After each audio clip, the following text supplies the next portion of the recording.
I started with Starbucks back in August of 2010. I am in the arts in the United States of America. And so I needed some way to get health benefits. And Starbucks was a company that had touted that they were very progressive. And one of the things that they offered was benefits for part-time employees. It was really the company. It professed to be at the beginning of all of this. And unfortunately, in the last few years, we've started to see that slide, and so it was time to make some changes.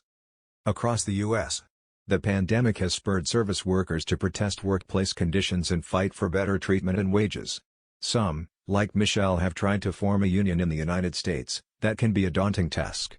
According to the Bureau of Labor Statistics, in 2021 15.8 million wage and salary workers were represented by a union, with only 1.6% of members belonging to the food and drinking service industry. I had made the decision after having worked through this pandemic, for a year and a half, that I was done. I was tired, I was overwhelmed and overworked, and I was watching my co-workers struggle to pay their rent and put groceries in their fridge while working a full-time job. I'm certainly fighting this for myself, but I'm also fighting it for my co-workers and for future workers in the service industry. This is Michelle Eisen. She's a theater artist, stage manager and organizing member of Starbucks Workers United. After working for Starbucks locations in the Elmwood neighborhood of Buffalo, and on the island of Oahu in Hawaii as a barista for 11 years, and experiencing the perils of COVID-19, Michelle believes she was seeing a troubling shift in the company's culture. The catalyst for where we are now certainly was the pandemic. We were called on to be essential workers in the middle of this pandemic and told that, it was essential for us to be there serving coffee to our communities. And on top of that, we were told that our company was making record-breaking profits in the middle of this pandemic. We have a CEO who's bragging about the level of profits that have been raked in by this company, and none of it is being passed down to the workers. And so that was the moment when we really sort of started to evaluate the company we worked for and who they professed to be, and realized that something had to change. In August of 2021, a co-worker approached Michelle inviting her for a cup of coffee and presented her with the idea of forming the union.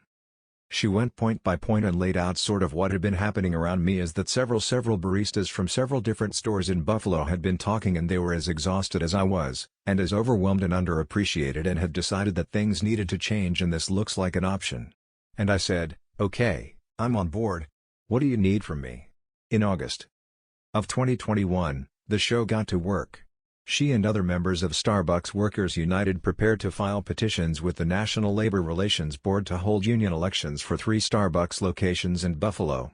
Once a union is recognized by the NLRB, a union contract or collective bargaining agreement is negotiated between workers and management. The contract set forth the pay, benefits, policies and working conditions at the company. We filed the first 3 petitions August 30th. And from that point on, it has been non-stop corporate presence and interference in this campaign. Starbucks, however, says there's a misconception around the idea that they're fighting unionization. Reggie Boris, the Director of Corporate Communications and Inclusivity and Diversity Communication, said, "We just don't believe a union is necessary at Starbucks."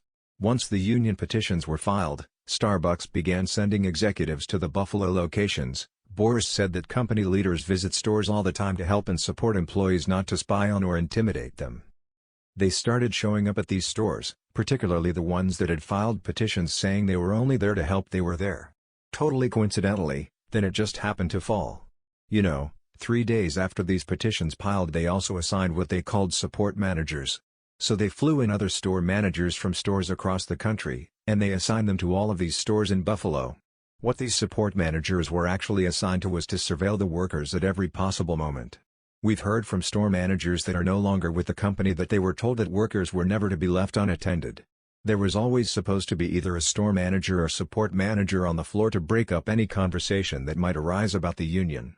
It was scary for my co-workers to feel like their every move was being watched. Nobody wants to come into their workplace every day and feel like they're being watched. Despite a corporate executive presence, Starbucks Workers United press forward to a historic victory. Winning the first union Starbucks in the country, which we did on December 9th. Was amazing to be able to stand there with my coworkers and then be the first one to do that. That was fantastic.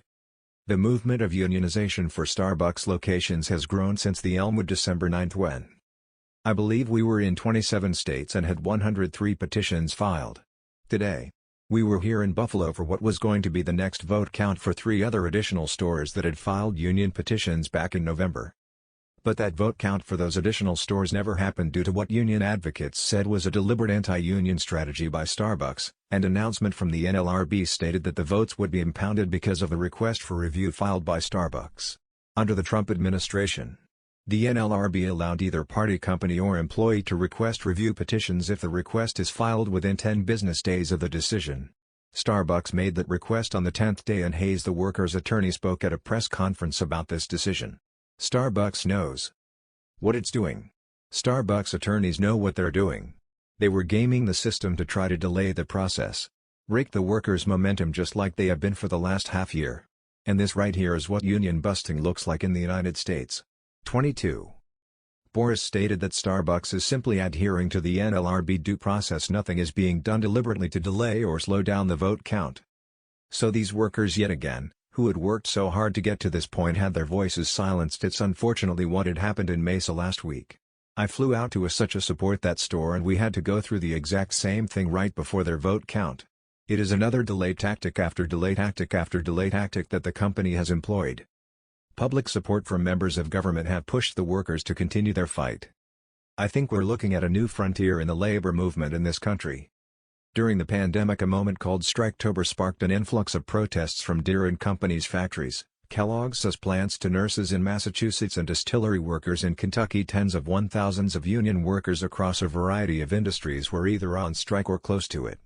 However, despite ongoing activism, the rate of union membership is down from previous years. The Bureau of Labor Statistics notes that the rate of union membership was 10.3% in 2021 and is equivalent to pre-pandemic levels of 2019. I think that our laws are a little bit behind, unfortunately, and we're going to have to reform them and adjust them if we want to see this labor movement really take off. And I think that the NLRB is on board with that. I think that they also want to be the agency that protects the workers, so we're just waiting for everything to sort of catch up with our movement. I think what's kept me fighting this fight is knowing that I'm on the right side of history.